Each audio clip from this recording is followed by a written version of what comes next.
Hello everybody and welcome back to Kerbal Space Program, where last episode we just returned from an orbit around the moon, and that is of course a spacewalk in orbit of the moon and return home from orbit of the moon.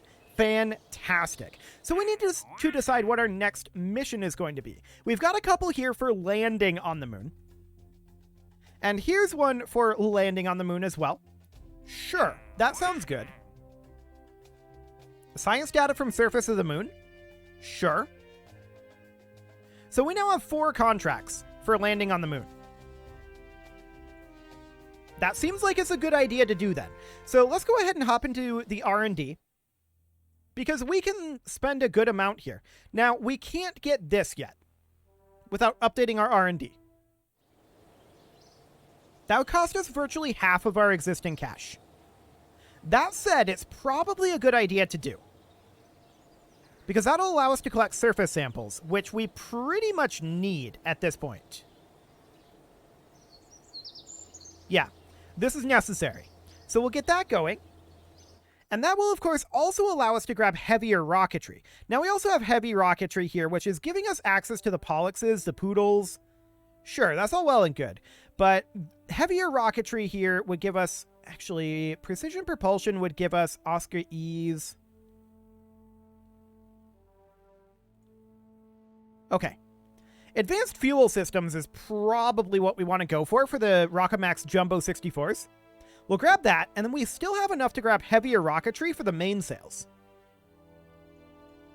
That actually gives us some really interesting things to work with in terms of our moon landing craft. So let's start one from scratch here.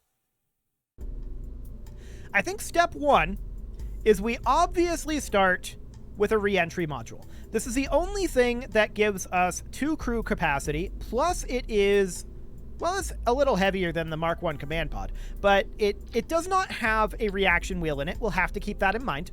I do want to put a reaction wheel on this, so we'll do a small one on top because of the size, and then on top of that, we're definitely going to want to have an experiment storage unit, our standard return bits here. So we're going to do a Mark 16 parachute, as well as a pair of drogue chutes. We could do quad drogue chutes at this point. There's nothing really stopping us from doing quad drogue chutes there, and it'll give us not really, like, better results, but it'll allow us to land, like, larger craft, which isn't necessarily a bad thing.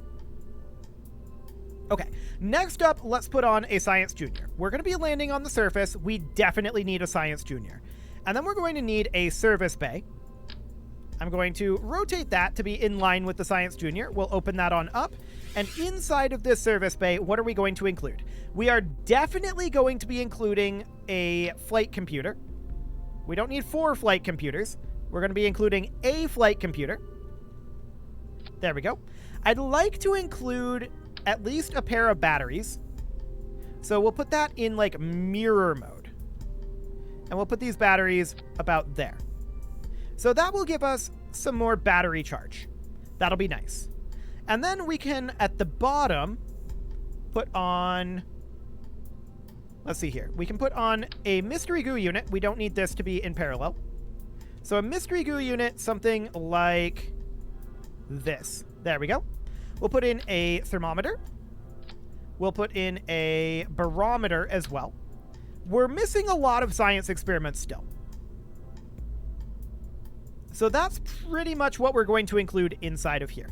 Now, we don't have access to... Actually, we do have access to photovoltaic panels to put on the ground, but nothing else. So I think that there's no real point in including any... Yeah, we don't have the payload stuff. We can't put any ground science in this. So that's fine. We'll definitely put in a heat shield here. So a 1.25 meter heat shield for coming back. And this is basically the same thing that we've come back with previously. Fundamentally similar. No doubt about that. We'll put on quad solar panels. And the quad solar panels, I'm just going to put in about here. There we go. So that way we hopefully have solar panels for every occasion. We'll bring this up a little bit, and we're going to now decouple this. So a TD12 decoupler, great. This is going to be our return module. Then we're going to have our actual landing module. Now, this is intended to land us on the surface and take us off from the surface, returning us back to the Kerbal atmosphere where we'll slow down with this heat shield. That's the idea behind this stage. So we're going to do a T400. I've done a similar landing craft to this previously, what I have in mind here. What I have in mind is quad decouplers out here. Actually, we can have it be like centrally located. So about here. And then we bring in quad T400s, like this. These run fuel lines in like so. And then we put a decoupler up here, just a TD12, and I'm actually going to flip that around like so that it fully detaches. Then we're going to have nose cones, like that. We'll test these decouplers, and in fact, let's do this right now. So we'll call this the moon landing machine, because I'm very creative. And let's test those decouplers. So we'll put that out on the pad. This will be reverted. We're just making sure that those decouplers are facing the correct direction. That is our only goal for this moment right now. So let's see what we've got here.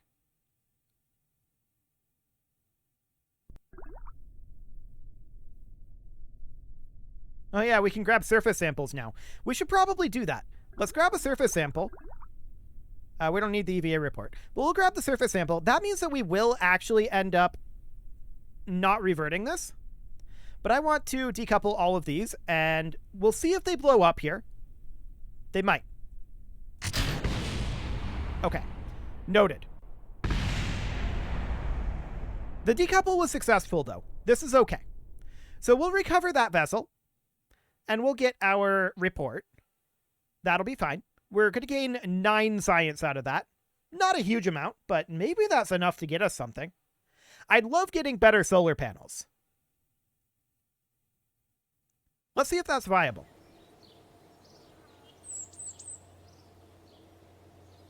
$62.4? I don't think it is. Yeah, for better solar panels, we need 160. Sad. But that's okay. We'll hop back into the VAB,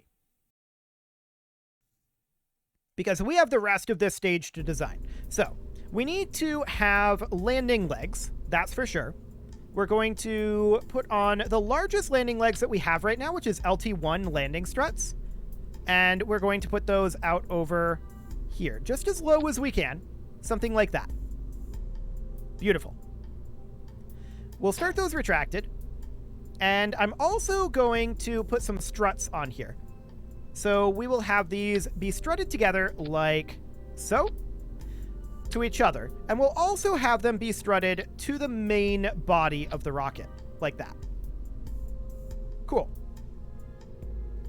So that'll be our lander right there. We do need an engine on it, of course. And can we get away with a pug? It doesn't gimbal. Is it even strong enough to lift this?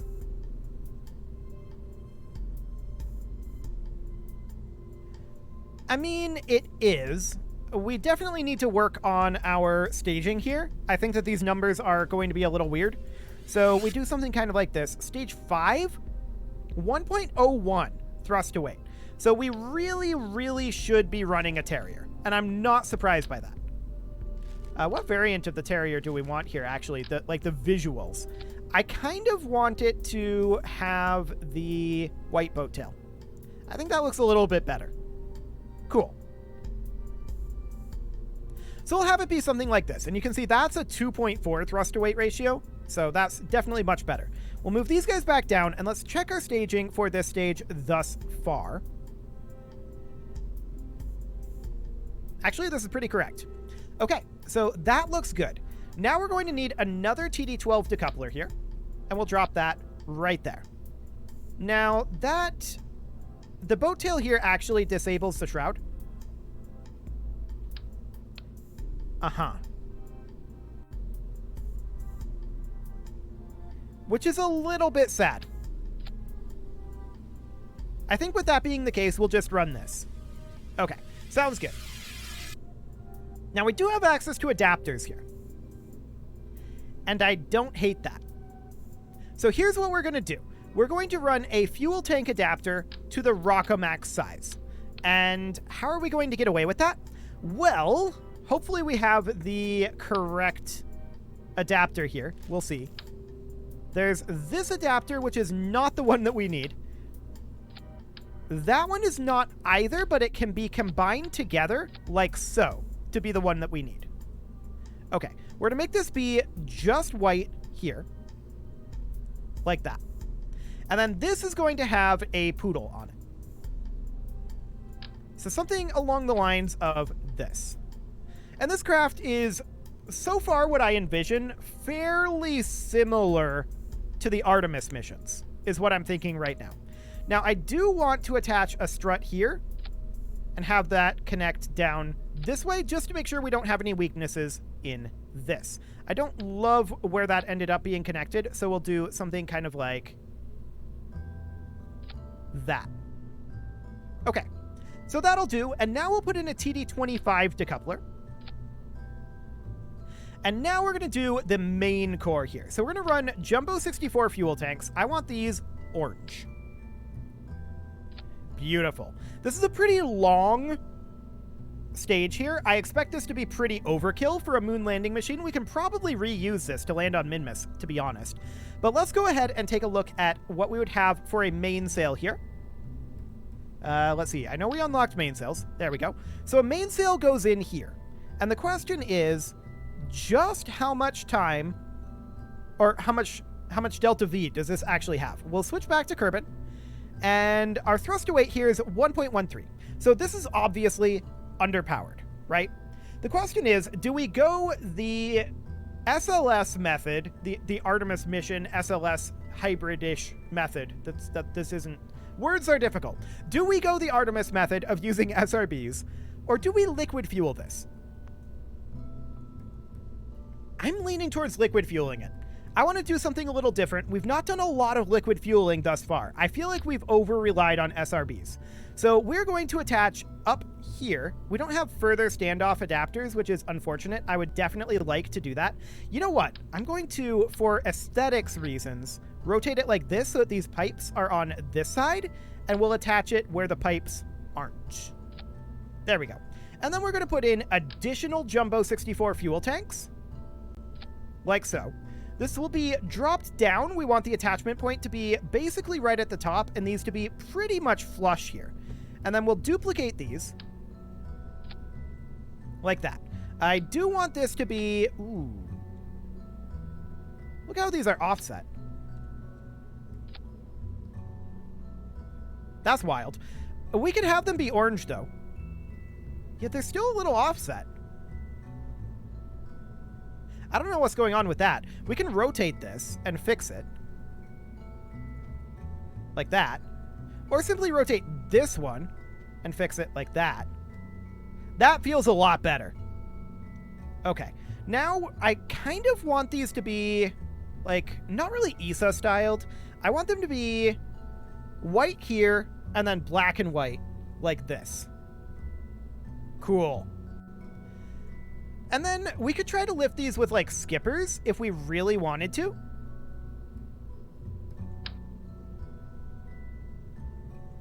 What would that end up looking like? We could also move this whole assembly down slightly if we're running skippers, and in fact, we probably should, no matter what.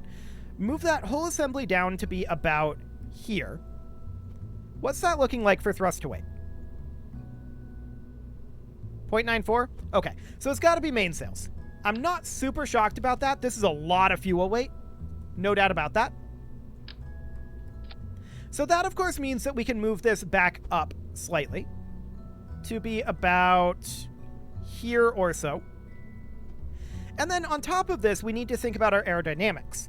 Well, I like the ReStock cylindrical tanks, or hemispherical tanks, rather. This one's obviously too small.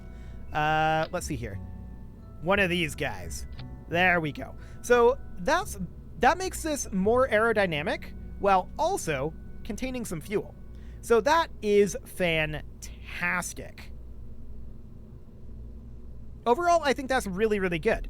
So looking at our thrust to weight here, if we have these combined together, 1.48.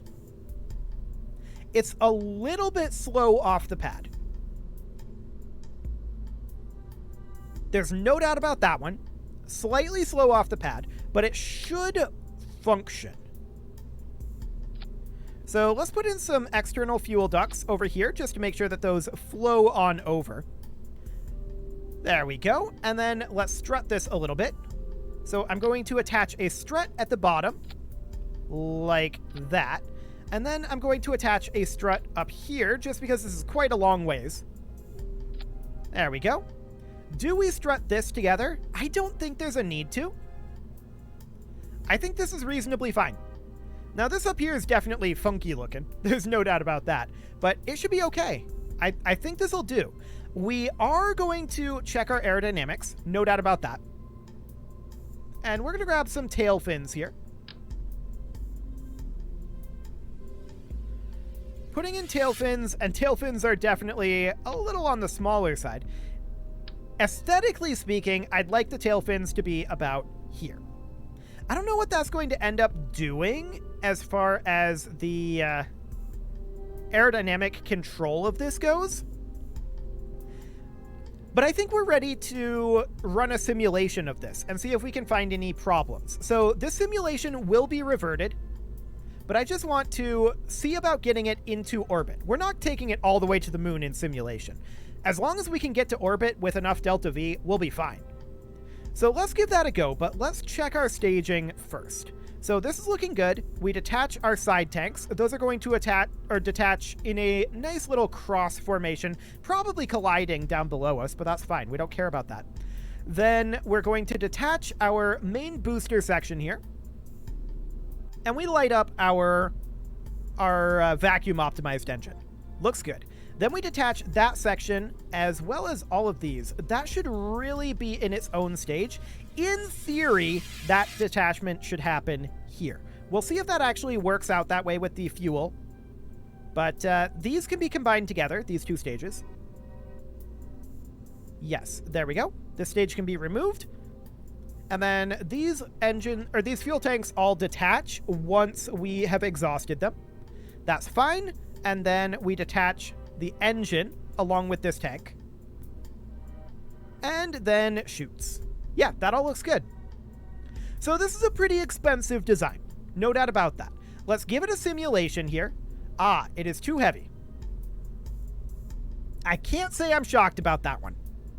So we need to upgrade the launch pad. Let's see how much that's going to cost.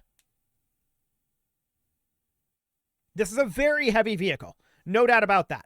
This vehicle is heavy enough to lift basically whatever we want, in theory.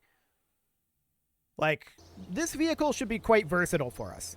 So this upgrade would cost $282,000. Let's go ahead and do that. Now, we're running a little low on cash, which is part of the reason why simulations are going to be important here.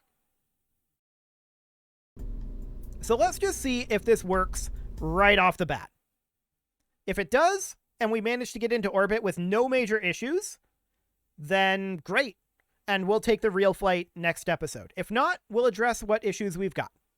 So let's see. Obviously, we're going to have Jeb and Bill in this, which we're going to want to have probably Valentina and Bob for our actual launch, but that's fine. These guys will get reverted. No problem whatsoever. So let's go ahead and lift this thing off and see how it performs. It's going to be interesting. We're going to be a bit slow off the pad. We know that. This is fine.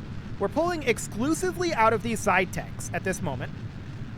And we'll need to do some aerodynamic testing, which, let's see how that's going. It feels pretty stable. Yeah, this feels very stable.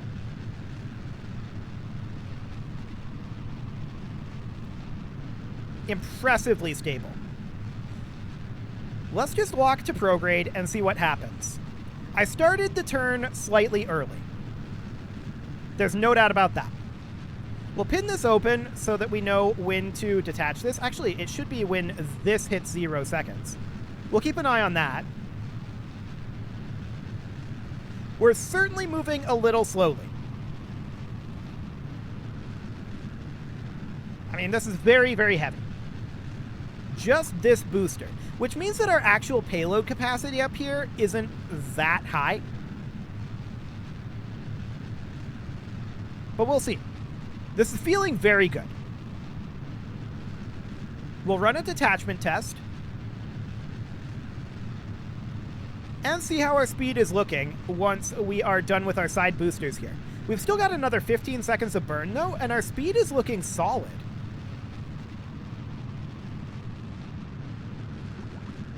I'm not noting any major issues here at this moment with this simulation.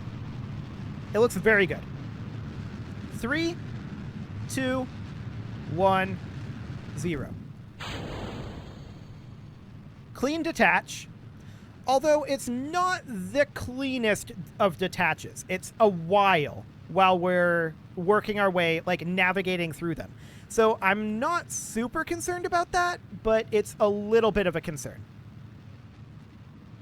Our apoapsis height isn't as high as I'd like, but we have lots of fuel left in this thing. So the main concern is the power of this first stage. But if we need to, we can strap on another side of SRBs, right? That's definitely a thing we can do if we have a very, very heavy payload. So our apoapsis height is looking solid. At this juncture, we really should be burning purely horizontal. We have pretty good turn authority, although once this mainsail is turned off, our turn authority is going to be grim.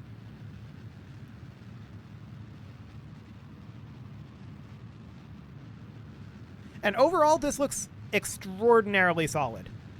No problems that I'm noting whatsoever here.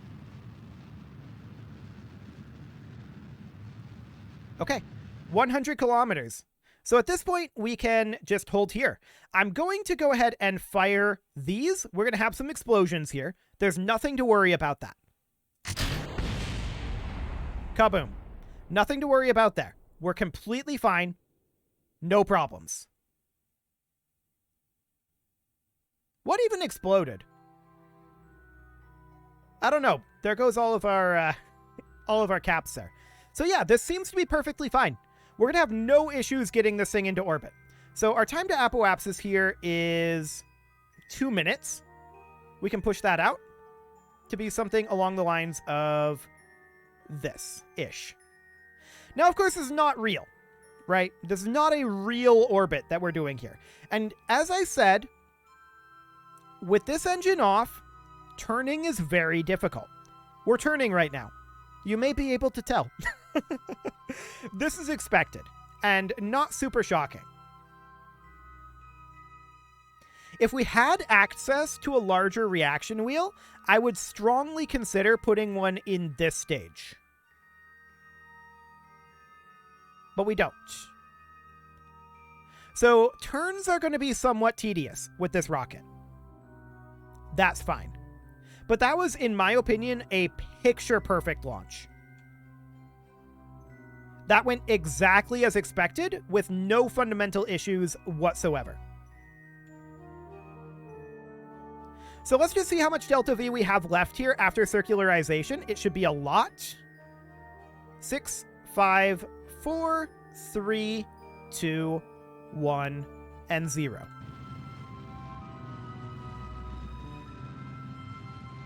Cool. So we just need to get a little bit more horizontal speed here, and that's something that we can actually optimize with our ascent trajectory. That's not an issue. That's something we can work on, but I'm just looking at our amount of delta V here. Not seeing any issues. We've got another 750 in this stage. We've got almost 3,000 in this stage. We've got another 2,500 here, and we're tumbling a little bit right now. We can fix that. But we've got about another 2,500 in these outer tanks, and then another 1,500 right here. This'll do. This will do. We said that we were going to revert this, and we absolutely will. And next episode is when we're going to launch our actual moon mission. But we got our landing machine designed, and that is great. You can leave your offerings to the engagement gods in the form of likes, comments, subscribes, and bell ringings, and actually, I would like to change this over here. I changed my mind. I no longer want it to be Issa.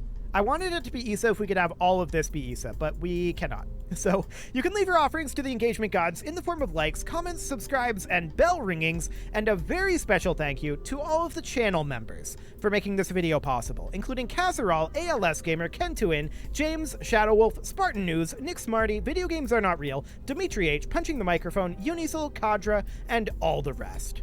And of course, you. Thank you for watching. If you'd like to support the channel, you can click the join button down below the video. And as always, I will see you all next time.